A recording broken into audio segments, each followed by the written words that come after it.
Ladies and gentlemen, welcome back to the show of what it is and what it was and what it might have been had we stayed around long enough to find out if we had waited.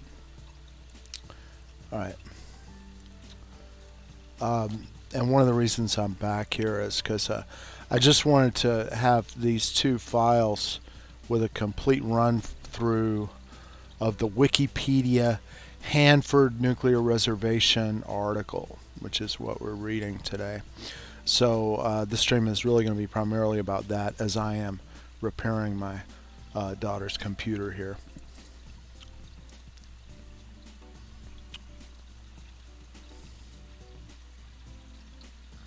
(1944). The reactor went critical in late September and, after overcoming neutron poisoning, produced its first plutonium on November 6, 1944. 58. The reactors were graphite moderated and water cooled. They consisted of a 28 by 36 foot, 8.5 by 11.0 meters, 1,200 short ton, 1,100 tons, graphite cylinder lying on its side, penetrated horizontally through its entire length by 2004 aluminium tubes. 59, containing 200 short tons, 180 tons, of uranium slugs. 60, they had no moving parts, the only sounds were those of the water pumps. 61, cooling water was pumped through the tubes at the rate of 30,000 US gallons per minute, 1,900 liters/s. 59, this was enough water for a city of 1 million people. 62-63. Production process. Further information, B reactor. Uranium arrived at the Hanford Engineer Works in the form of billets.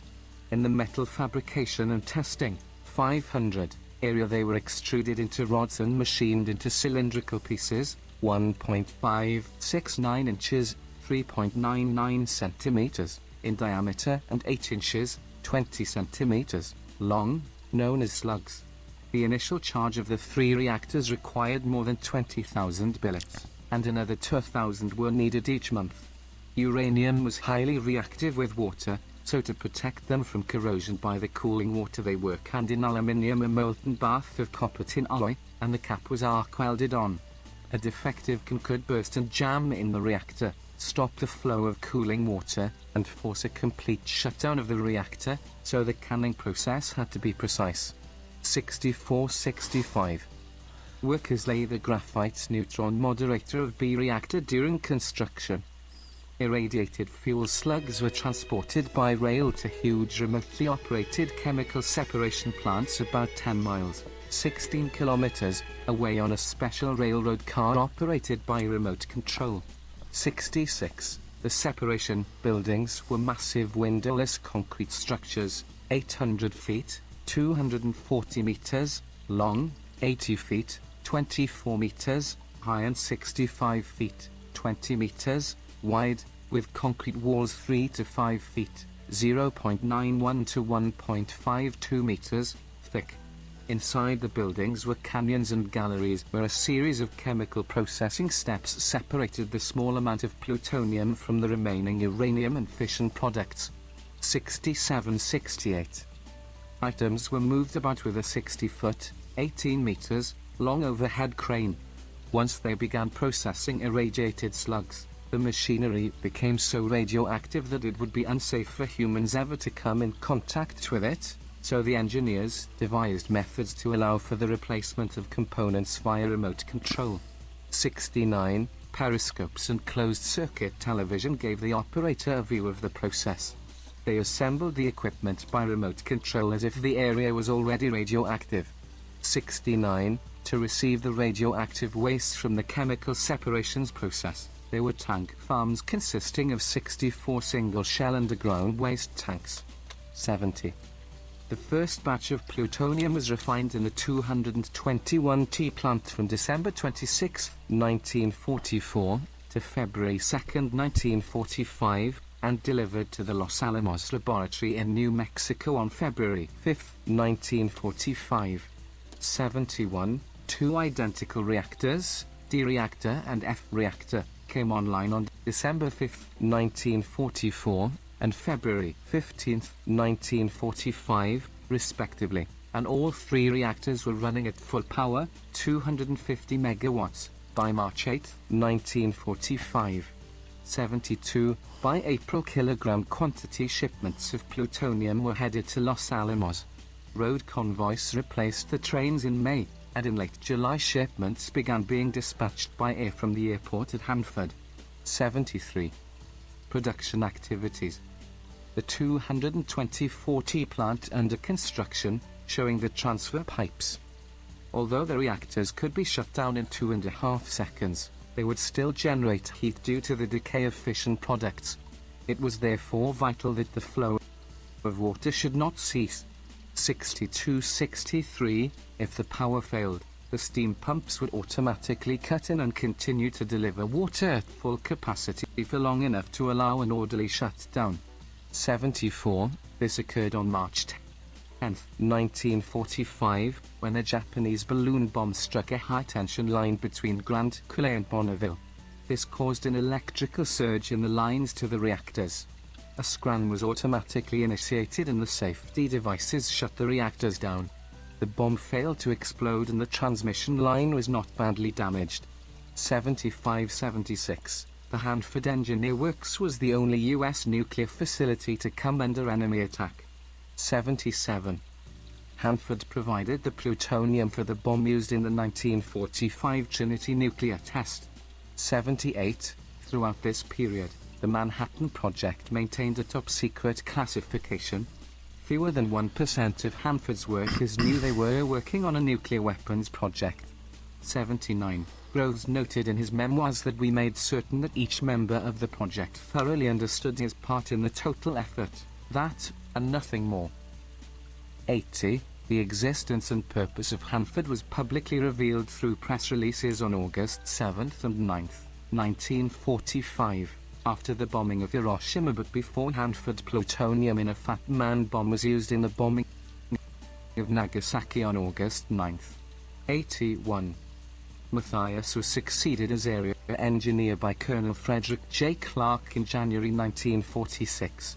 82-83, DuPont would soon be gone too. Carpenter asked to be released from the contract. 84-85, Groves informed Robert P. Patterson, who had succeeded Stimson as Secretary of War on September 21, 1945. 86, Groves's choice of replacement was General Electric.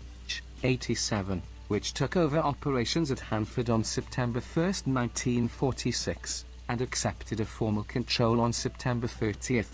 84-85, on December 31, 1946, the Manhattan Project ended and control of the Hanford site passed to the Atomic Energy Commission. 88, the total cost of the Hanford Engineer Works up to that time was $348,101,240, equivalent to $4,837,181,565 in 2021. 89. Cold War. Production problems. Inherited serious problems. Running the reactors continuously at full power had resulted in the Wiener effect, swelling of the graphite due to the displacement of the atoms in its crystalline structure by collisions with neutrons. This had the potential to buckle the aluminium tubes used for the fuel and control rods and disable the reactors completely if a water pipe ruptured. The polonium-210 used in the Fat Man's neutron initiators had a half-life of only 138 days, so it was essential to keep a reactor running or the weapons would be rendered inoperative. The Army therefore shut down B reactor on March 19. In August 1946, Franklin was informed that irradiating the feed to produce over 200 grams of plutonium per metric ton of uranium was resulting in too much undesirable plutonium-240 in the product. The power level on D and F reactors was reduced, which also extended their useful life. 1991-92, some experiments were conducted with annealing the graphite. It was found in laboratory testing of samples that heating to 400 degrees Celsius, 752 degrees Fahrenheit, retired the graphite by 24%, to 600 degrees Celsius, 1112 degrees Fahrenheit, by 45% and to 1000 degrees Celsius, 1830 degrees Fahrenheit, by 94%, but the consequences of heating the reactor so much had to be considered before this was attempted. 93. As part of regular health physics procedures, a laboratory assistant checks a pocket ionization chamber at a manometer. The other problem was that the bismuth phosphate process used to separate the plutonium left the uranium in an unrecoverable state. The metallurgical laboratory had researched a promising new redox separation process, using hexone as a solvent. 1994-95, the IC was concerned about the supply of uranium, and the General Advisory Committee of the IC recommended that construction of a redox plant be given top priority. 94. Meanwhile, the waste settling tanks filled up with sludge, and attempts to transport it to the waste storage, 241, areas were unsuccessful. It was therefore decided to bypass the waste settling tanks and send sludge directly to the 200 area, and construction of a bypass commenced in August 1946. Invited bids for the construction of a new waste storage tank farm. 96. Efforts were made to make better use of the available uranium. Turnings, cuttings and shavings from the slug manufacture process had been sent to the Ames laboratory in Iowa for briquetting. The equipment there was shipped to the Hanford Engineer Works. The briquettes, along with uranium scrap metal, were sent to the Metal Hydrides Company for casting into billets. 97. During 1947, tensions with the Soviet Union escalated as the Cold War set in. 98. Clark was succeeded by Carlton Shug on September 2. 99. Within days of arrival he demanded overtime be used to speed up construction work then in progress. 100. The size of the nuclear stockpile was limited by plutonium production. There was enough for 13 bombs at the end of 1947. Walter J. Williams, the ex-director of production, 101, worked with engineers to produce plans for 3 replacement reactors, called BR, Dr. and FR. To save time and money, they would be built adjacent to the existing reactors, where they would be able to use the cooling water and separation facilities. 2 more reactors would then be built on new sites. 102, 103. Hanford D and Dr. reactors. While this was being considered by the IC, experimented with the annealing, and found that if the reactors were run at 299 degrees Celsius, 570 degrees Fahrenheit, and then slowly cooled, the graphite's crystalline structure could be restored. 104. The reactors could be run at higher temperatures by increasing the power level. Some helium in the atmosphere surrounding the reactors was replaced with carbon dioxide, which conducted heat less efficiently. This allowed more heat to build up in the graphite. 105. To reduce the incidence of cans jamming, their size was reduced from 8 to 4 inches, 20 to 10 centimeters. More plutonium was produced by keeping the fuel elements in the reactor longer, instead of pushing the entire tube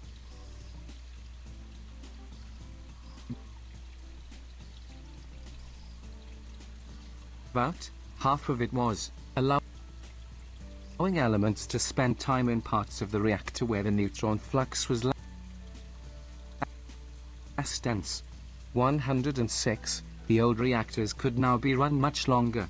In December the IC approved a scaled-back construction plan, with only 1 replacement reactor, at Site D, called Dr., and 1 reactor at a new site, called H. 107. The new reactors used the same designs as the wartime ones, although they did more pure graphite to allow them to be run at higher power levels, and smaller graphite blocks surrounding the process tubes to restrict expansion. 108. Growth of Richland. Main article, Richland, Washington. The population of Richland had already begun to increase again. In 1946, the Hanford cited 4,479 operating employees and 141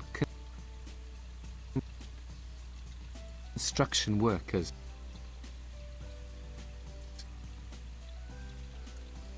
Two years later, this had increased to 8,628 operating employees and 14,671 construction workers. Richland grew from 14,000 people in 1947 to 22,000 in 1950. To house the construction workers, a new construction camp was established called North Richland, which had a peak population of 13,000 in 1948. Many operating employees and construction workers also lived in Kendwick and Pasco. 109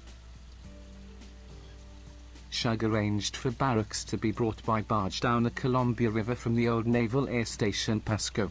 107 About 3,850 houses remained from the war. These were augmented by 800 houses and 64 apartments in 1947, and another 1,000 houses and apartments in 1948. Although the population stabilized, a housing shortage persisted into the 1950s, which closed down the last of the dormitories in 1958. 110 Richland had a newspaper, the Richland Villager, and every resident received a free copy. Commercial concession holders were pressured to buy advertising space. The villagers paid low rents for their houses, and village services was available to help with unpacking, laying carpets or babysitting.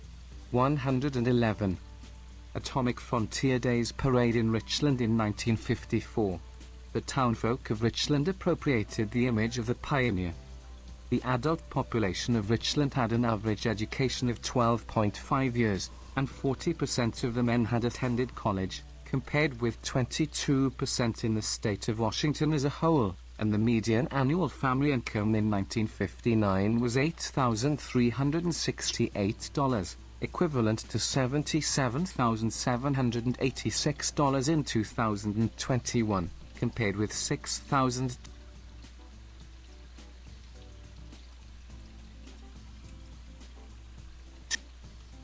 $225, equivalent to $57,865 in 2021.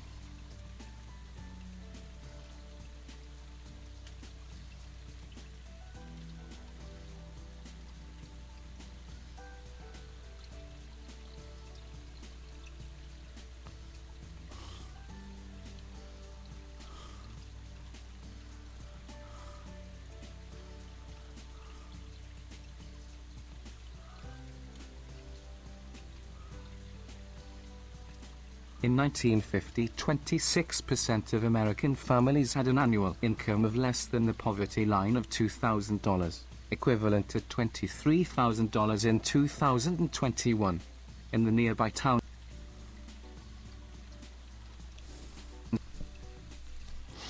of Pasco and Kendwick, 24.4 and 25.2% respectively were below the poverty line. In Richland, it was just 4.9%. The percentage of high school graduates in Richland was 74.3%, compared with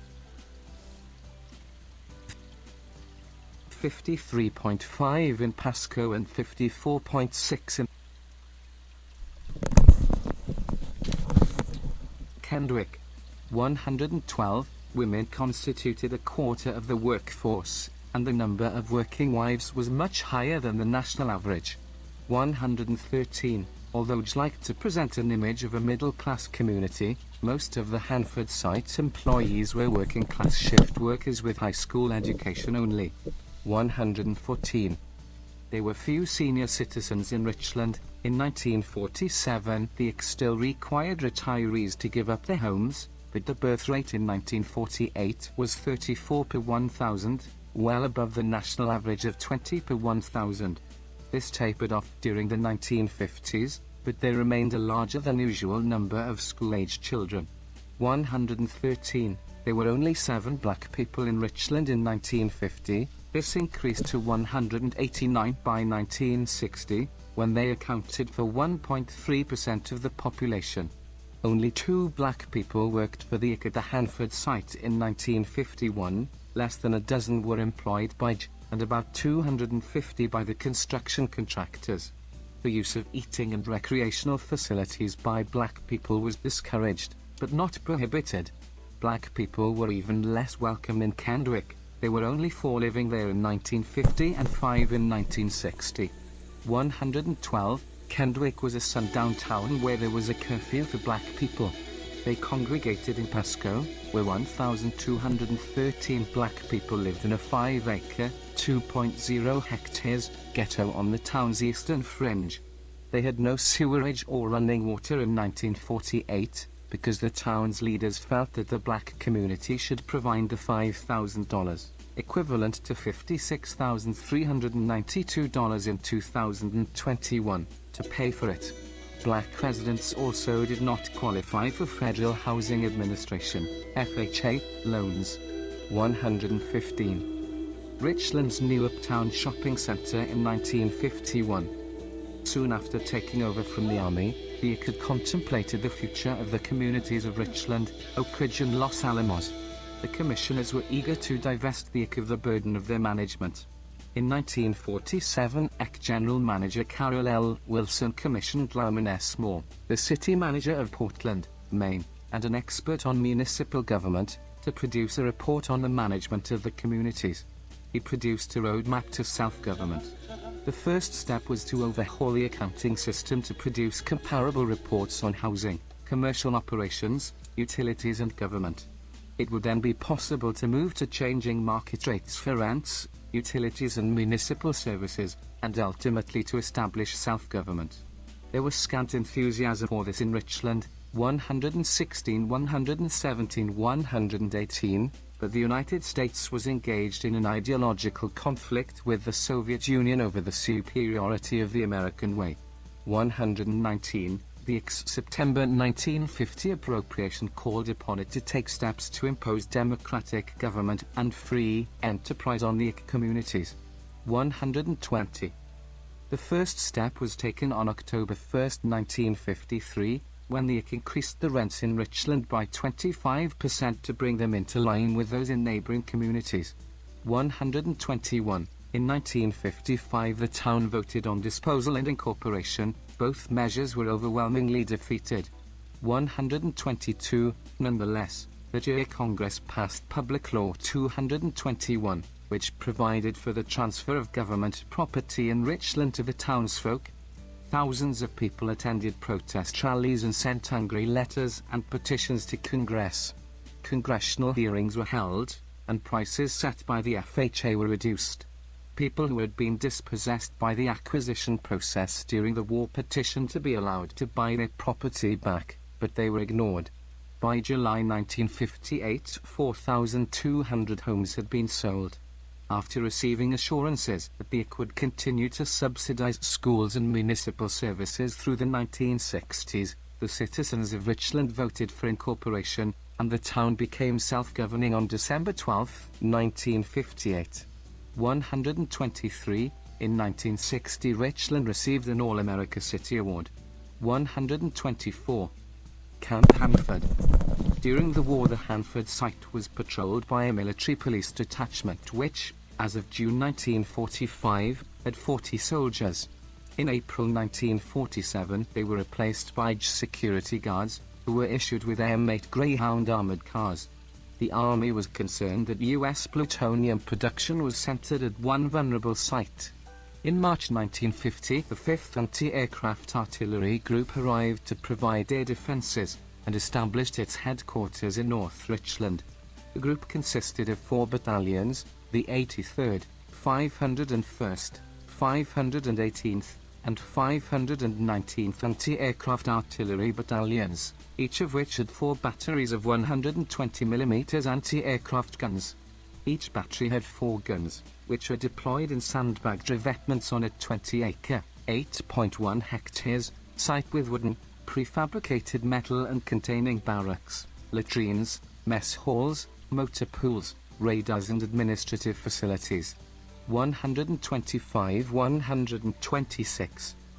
The military base was designated Camp Hanford in 1951. The following year the guns were augmented by Nike Ajax missiles, which were deployed at 3 sites on Wallach Slope and 1 on what is now the Fitzneribot Arid Lands Ecology Reserve. Each site had 2 underground missile storage magazines, 20 missiles and 8 missile launchers.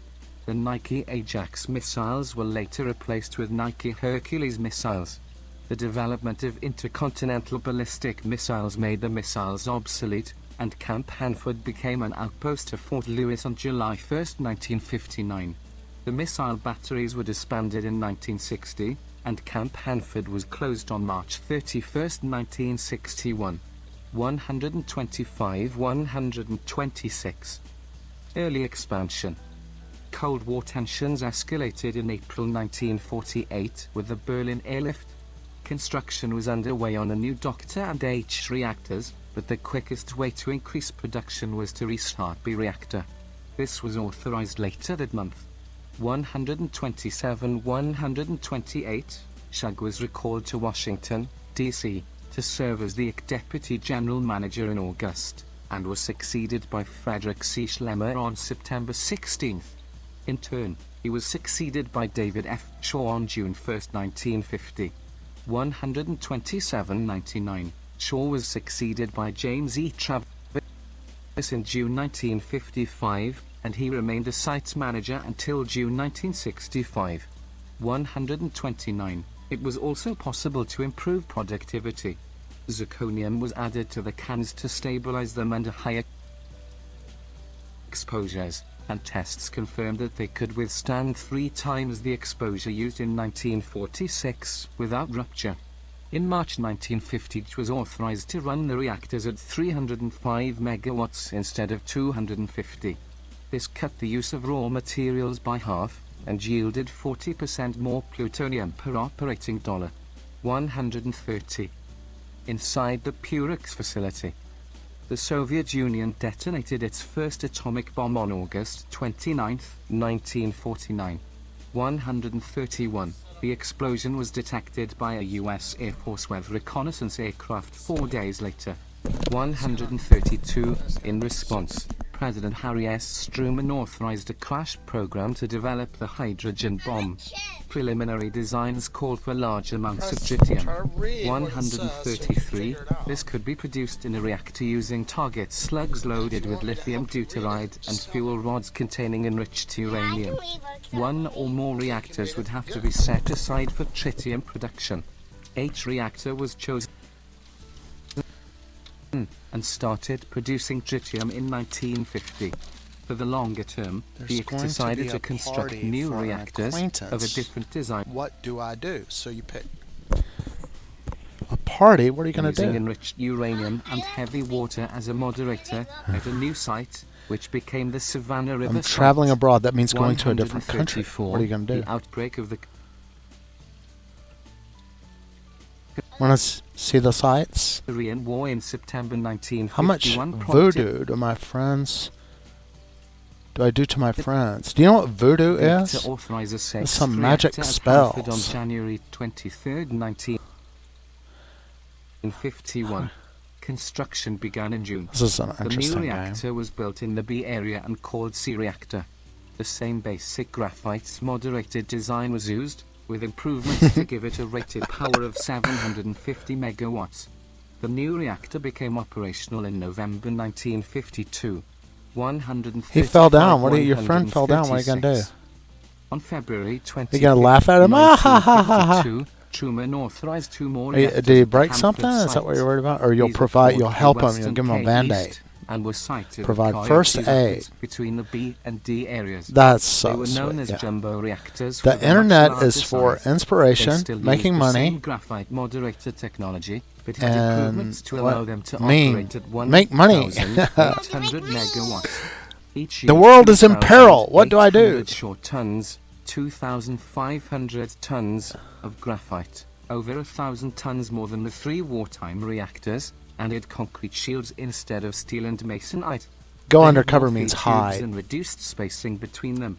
Improvements in water pump design allowed them to have 18 pumps instead of the 50 in the Yeah, wartime reactors, you're gonna hide. but were capable of pumping 125,000 US gallons per minute. Go undercover, yeah. 7,900 liters. Someone ate flushes. the last With the slice of bigger my reactors, pizza. The cooling water was collected in ponds, What do you do?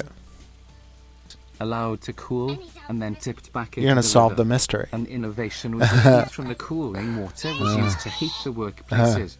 Each jumbo reactor required about 300 operators to run it, compared with 400 for each reactor. This represented If I'm a at the saving of $1 mountaintop, million a year, what are you gonna do? equivalent to $8 million in 2021. Snowboard time. 136. Oh yeah. Capable of Oh being yeah. ranked up to 4,400 megawatts. The IC imposed an administrative limit of 4,000 megawatts on them.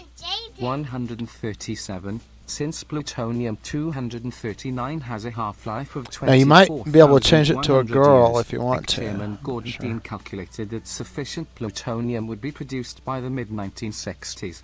With this in mind, the reactors were designed with a life of 20 years. 138. Separation facilities. In addition to the new reactors, there were also new separation facilities. The IC had long been dissatisfied with the wasteful bismuth phosphate separation process, which conducted research into an alternative, reduction oxidation, redox, process. 139. This used methyl isobutyl ketone, hexone, as a solvent. 140. It was developed at the Hanford site in the 3706 building and tested in the 321 building. 141. The IC approved the redox process in May 1949, and work began on the new plant the following year. Construction ran behind schedule. 139, and it did not commence operation until January 1952. 140. Known as the 202S building or the S plant. 141. It was 470 feet, 140 meters, long and 160 feet, 49 meters, wide, and could process up to 12 metric tons of uranium per day, compared with the B&T plants, 1.5 tons per day.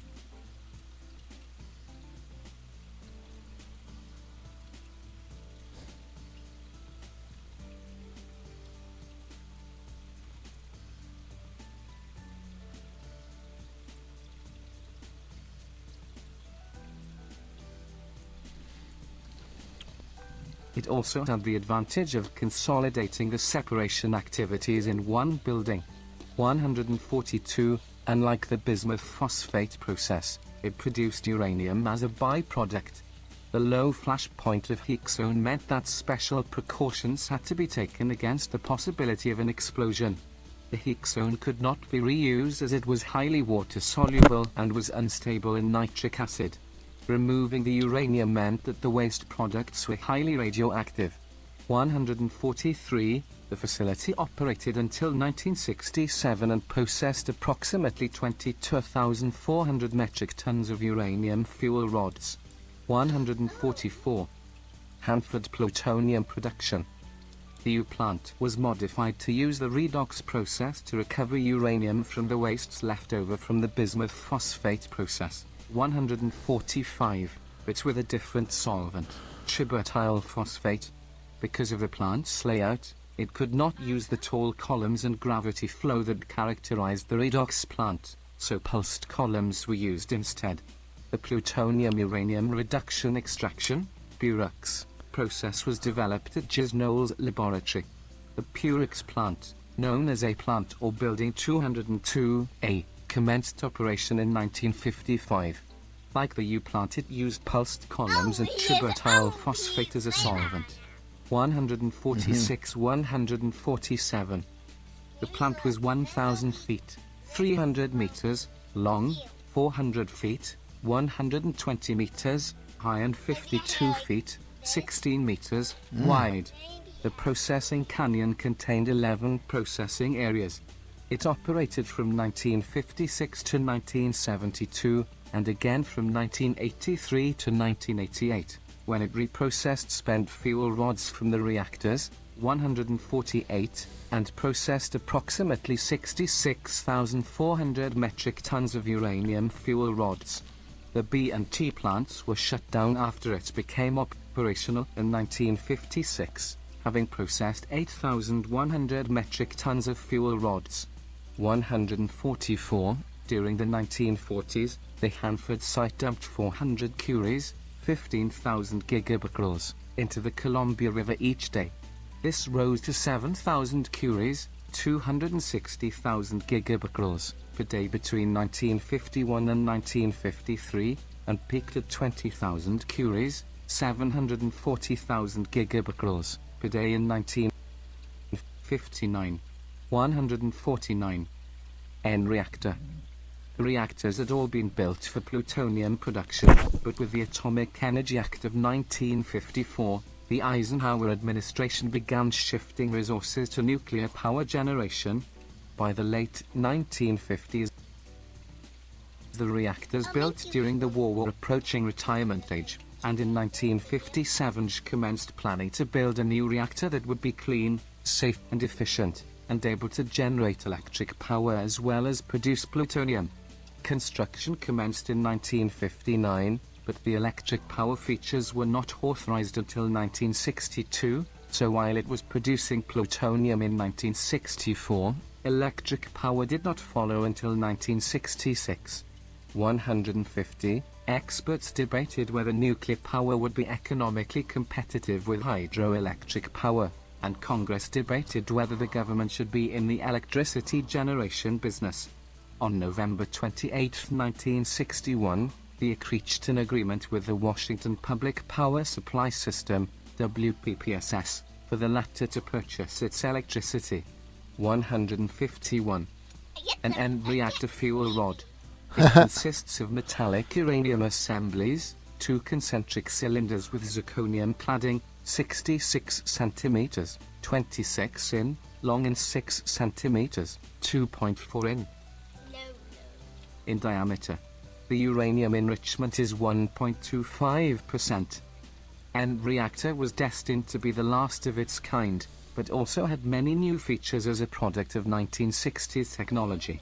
Its zirconium alloy-clad fuel slugs were 26 inches, 66 centimeters, long and 2.4 inches, 6 centimeters, in diameter. It had automated fuel loading and unloading systems, a ball-on-ball scram system, and a state-of-the-art control room. 152. It was the first American graphite moderated power reactor, and the first American dual-purpose reactor, although other countries had them. The dual-purpose concept involved trade-offs that made both purposes less efficient. Power required a steam turbine, but high water temperatures risked slug failure. The solution was to build a pressurized water reactor, in which the water was pressurized to allow it to remain liquid above 100 degrees Celsius, 212 degrees Fahrenheit. 153. The reactor exceeded its original $145 million budget, equivalent to $1,009 million in 2021, and cost $205 million budget, equivalent to $1,427 million in 2021. 154. The Hanford site was now home to 9 nuclear reactors along the Columbia River, 5 reprocessing plants on the Central Plateau, and more than 900 support buildings and radiological laboratories around the site. Extensive modifications and upgrades were made to the original 3 World War II reactors, and a total of 177 underground waste tanks were built. Hanford was at its peak production from 1956 to 1965. 1. Over the 40 years of operation, the site produced about 67.4 metric tons of plutonium, of which 54.5 metric tons was weapons-grade plutonium, supplying the majority of the 60,000 weapons in the U.S. arsenal. 137.12 in 1983 and 1984, 425 kilograms of weapons-grade plutonium was extracted from reactor-grade plutonium. 155, tritium, polonium-210, thulium-170, iridium-192, 137, and uranium-233 were also produced. 156, 157, 158, 159. Decommissioning. Decommissioning the reactor.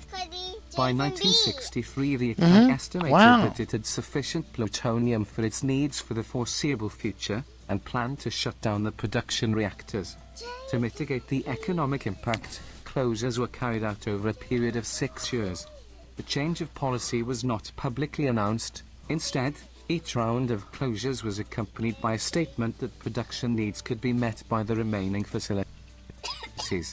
The first round of closures was announced by President Johnson on January 8, 1964.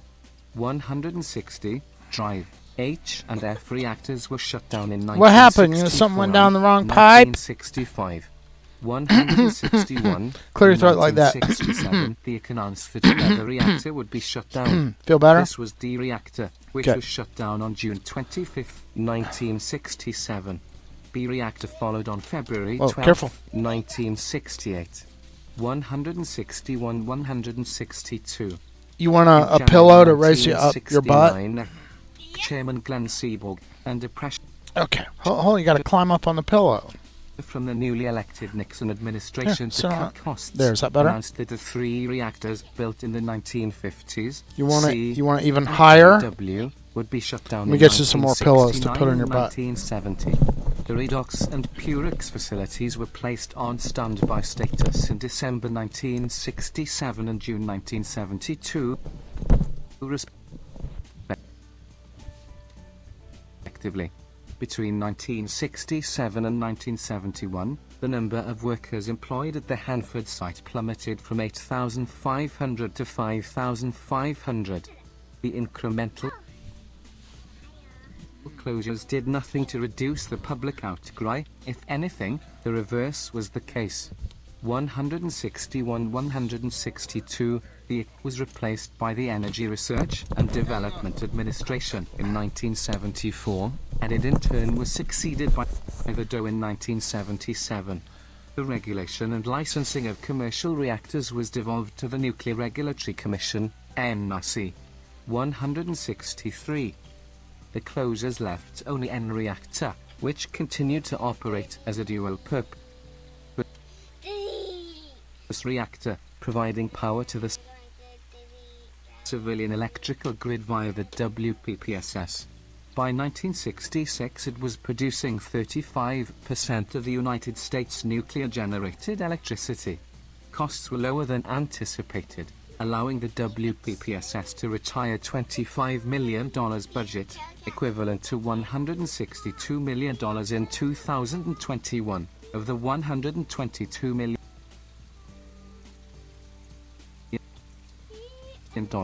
equivalent to $790 million in 2021, it had raised in bonds to finance the project. 164. The Chernobyl disaster in the Soviet Union in April 1986 prompted multiple reviews of the safety of American reactors. Of all the reactors in the US, N reactor was the most similar to the ill-fated number 4 reactor at the Chernobyl nuclear power plant, in that it was graphite moderated, although N reactor used Let me pressurized pull it water towards rather you a than little boiling bit. water as a coolant. Like all the Hanford site's hold. reactors, it had no containment. This plug Vessel back would in. never have passed the NRC's Hold on. reactor safety requirements had they been Let me get it where you can reach applied it. to it. There was a public outcry, and the Government Accountability Office recommended closure. Okay. N reactor was shut down in January 1987. 165. The Purex plant reopened in 1983 to reprocess N reactor-grade fuel into weapon-grade fuel. This ended in December 1988. and it returned to standby status in October 1990. 166. The uranium trioxide plant closed in 1995. The Purex plant closed for good in 1997, and the B plant in 1998. 167. The T plant remained in use, handling the storage, packaging and decontamination of radioactive wastes. It became the longest operational How many nuclear what? facility in the world. I don't know. 168. 5? No, I got so many dogs. 6? No, I got 10. 10. 69. 10. Okay. H reactor after cocooning. All but one of the Hanford production reactors. Add a were tuned. dog. To click to if you want to add a dog. Okay. Cocooned to allow the radioactive Now you can material set to up your decay dog. and the surrounding structures removed and buried. This'll be 170. This involved the removal of Tina is hundreds my of tons of first dog. asbestos, concrete, Mm-hmm. Oh, he is a bird spider. He loves to see steel and birds. contaminated soil. The pumps and tunnels were dug up and raised, as were the auxiliary buildings. What was left were the core and shields. These were sealed up and a sloped steel roof added to draw off rainwater. He is Cocooning a of C reactor channel. commenced in 1996 and was completed in 1998. And he hops around like it's Batman. 171. D reactor followed in 2002. Change his haircut. 172. F reactor followed in 2003. 173. Doctor reactor in 2004. 172. And H reactor in 2005. 174. N reactor was cocooned in 2012. 175. And KW in 2022. 176. The exception was B reactor, which was listed on the National Register of Historic Places in 1992.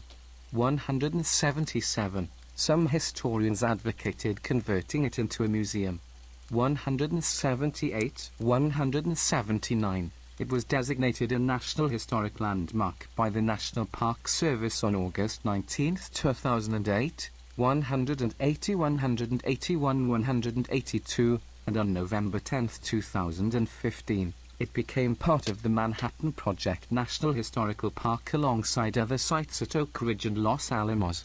183. The United States Department of Energy, DOE, offers free guided tours of the site, which can be reserved via the department's website, and are open to all ages. 184. Between 2009 and 2018, approximately 80,000 people visited the site, bringing an estimated annual tourist income of $2 million to the surrounding area. 182. Hanford Production Reactors 137 185. Reactor name, startup date, shutdown date, initial power, MW, final power, MW, cocooned. B reactor September 25, 1944, February 12, 1968, 252,210 not cocoon 186. D reactor December 14, 1944, June 25, 1967, 252,165, 2004, 187. F reactor February 24, 1945, June 25, 1965, 252,040, 2003, 188. H reactor October 19, 1949, April 21, 1965, 400, 2,140, 2005, 189. Drive, D replacement. Reactor October 3, 1950, December 30, 1964, 252,015, 2002, 190. C reactor November 18, 1952, April 25, 1969, 652,500, 1998, 191. KW, K West. Reactor January 4th, 1955 February 1st 1971 1800 4400 2022 176 K East Reactor April 17th 1955 January 1971 1800 4400 2022 176 N Reactor December 1963 January 1987 4000 4000 2012 192 Later operations. Although uranium enrichment and plutonium breeding were slowly phased out, the nuclear legacy left an indelible mark on the Tri-Cities. Since World War II, the area had developed from a small farming community to a booming atomic frontier to a powerhouse of the nuclear industrial complex. Decades of federal investment created a community of highly skilled scientists and engineers. As a result of this concentration of specialized skills, the Hanford site attempted to diversify its operations to include scientific research, test facilities, and commercial nuclear power production. 193. Old highway sign on a road entering the Hanford site. When announced that it was ending the contract to run the Hanford site in 1963, the IC decided to separate the contract among multiple operators. The contract to run the research laboratory at the site was awarded to the Battelle Memorial Institute of Columbus, Ohio, on May 28, 1964, and the laboratory became the Pacific Northwest Laboratory on January 4, 1965. In 1995 it achieved national laboratory status and became the Pacific Northwest National Laboratory. Battelle's contract allowed it to perform research for government and private companies, so it was able to branch out into related areas. 194-195. In 2022 the laboratory employed 5,314 staff and had an annual budget of $1.2 billion. 196. The Fast Flux Test Facility, FFTF, was a national research facility that began operating in 1982 to develop and test fuels, materials and components for the Clinch River Breeder Reactor project. The contract to construct and operate it was awarded to Westinghouse, and 800 former Battelle employees who had been working on it were transferred.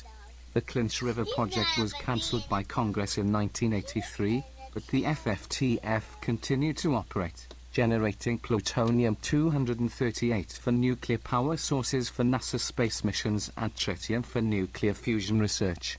194, 197, 198. It was shut down in 2009. 199. LIGO interferometer building at the Hanford site. Laser Interferometer Gravitational Wave Observatory, LIGO. Hanford Observatory is an interferometer searching for gravitational waves. The observatory at the Hanford site was one of two, the other being in Livingston, Louisiana. The project was run as a cooperative venture by MIT and Caltech. The $211 million price tag, equivalent to $371 million in 2021, generated debate about pork barreling and government funding of expensive big science projects, especially one as uncertain of success as LIGO. The Hanford site was chosen from 17 contenders for one of the two sites, 201-202, mainly due to its relative isolation. 203. In 2016 it was announced that gravitational waves had been detected.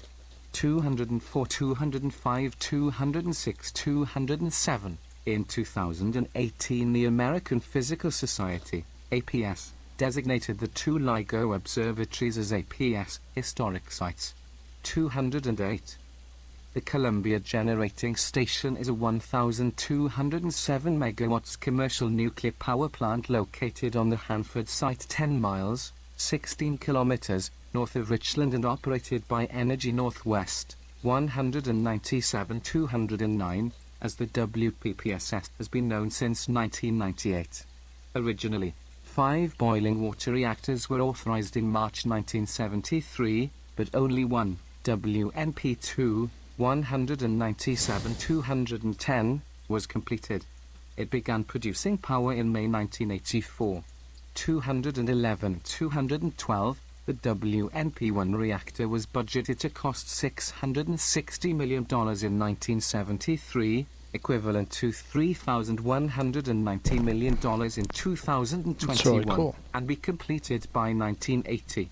By 1986, the estimated cost had blown out to $3.8 billion, equivalent to $8 billion in These are 2021, his personalities. and the Is he reactor was smart? still unfinished. Is he stubborn? Meanwhile, Is he the playful? estimated total I cost think of the maybe entire he's gonna be project had playful. increased from $4.1 billion in 1973, Friendly? equivalent to $9 billion in 2021, to $24 billion in 1986, equivalent to $51 billion Is he in lazy? 2021. Couch potato means The lazy. net billing agreement that Senator Henry M. Jackson helped steer through Congress ensured that the Hunter? bonds issued to finance their construction carried a AAA bond credit rating and therefore sold easily, but electricity tariffs had to be increased to repay the bondholders.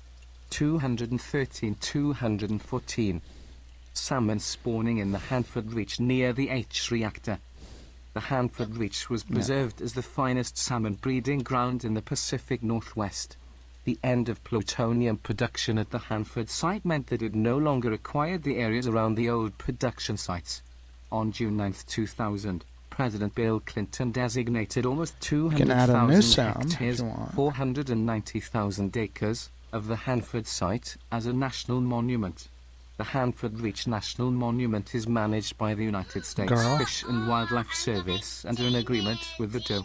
On June 28, 2000, a fire burned 164,000 acres, 66,000 hectares, of the monument. 215-216. Environmental Put her name in. concerns. You wanna- Between Give her a name. 1944 and 1971, pump systems drew as much as 75,000 US gallons per minute, 4,700 liters/s, of cooling water from the Columbia River to dissipate the heat produced by the reactors. Before its release into the river, the used water was held in large tanks known as retention These are all basins the for up to different 6 things she hours. can be. Longer-lived isotopes were not affected by this retention, and several terabecquerels She entered wants. the river This every is what day. she The wants. federal government kept knowledge about these radioactive releases secret. 182-217. Another source of contaminated food came from Columbia River fish. Creative, an impact felt cheerful, disproportionately by gloomy, Native American communities who depended on the romantic. river for Oh, their she chose customary romantic. diets. Oh, that's romantic. See? 217, radiation can was choose the later trait. measured 200 miles, 320 Color. kilometers, downstream as far west as the Washington and Activities. Oregon coasts. Or she like It was cooking? estimated that a or person who had bowling, daily eaten or 2.2 pounds, you played bowling before. 1.00 kilograms, The oven, of making the fish caught at croissant? Richland would have received an additional Acting? radiation dose of 1,300 milligrams per year. 218. The Hanford Reach of the Columbia River, where radioactivity was released from 1944 to 1971. The plutonium separation process resulted in the release of radioactive isotopes into the air, which were carried by the wind throughout southeastern Washington and into parts of Idaho, Montana, Oregon, and British Columbia. Downwinders were exposed to radionuclides, particularly iodine-131, with the heaviest releases from 1945 to 1951. These radionuclides entered the food chain via dairy cows grazing on contaminated fields. Hazardous fallout was ingested by communities who consumed radioactive food and milk. Most of these airborne releases were a part of Hanford's routine operations, while a few of the larger releases occurred in isolated incidents. 217. In 1949, an intentional release known as the Green Run released 8,000 curies, 300,000 gigabecquerels, of iodine-131 over 2 days.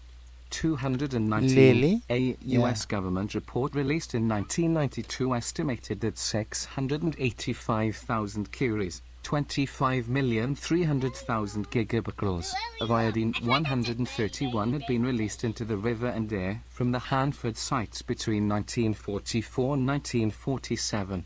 220. Beginning in the 1960s, scientists with the U.S. Public Health Service published reports about radioactivity released from Hanford, and there were protests from the health departments of Oregon and Washington. In response to an article in the Spokane Spokesman Review in September 1985, the DOE announced it would declassify environmental records and, in February 1986, released 19,000 pages of previously unavailable historical documents about Hanford's operations. The Washington State Department of Health collaborated Oh, that's with a cute the citizen-led outfit. Hanford Health Information Network to publicize data about the health effects of Hanford's operations. Their reports concluded that residents who lived Can try downwind from different Hanford things. or who Just used the try it. Columbia River See downstream what were happens. exposed to elevated doses of radiation that placed them at increased risk for cancer and other diseases. 217, particularly forms of There you thyroid go. disease. A mass tort lawsuit was brought by 2,000 Hanford downwinders. 182. In 2005, 2 of 6 plaintiffs who went to trial were awarded $500,000 in damages. 221. The DOE resolved the final cases in October 2015, paying out more than $60 million in legal fees and $7 million in damages. 182. Hanford storage tanks in 2014. Of the 177 tanks at Hanford, 149 had a single shell. Historically, single shell tanks were used for storing radioactive liquid waste and designed to last 20 years. By 2005, some liquid waste was transferred from single shell tanks to safer double shell tanks. A substantial amount of residue remains in the older single shell tanks, with one containing an estimated 447,000 US gallons, 1,690,000 liters, of radioactive sludge, for example.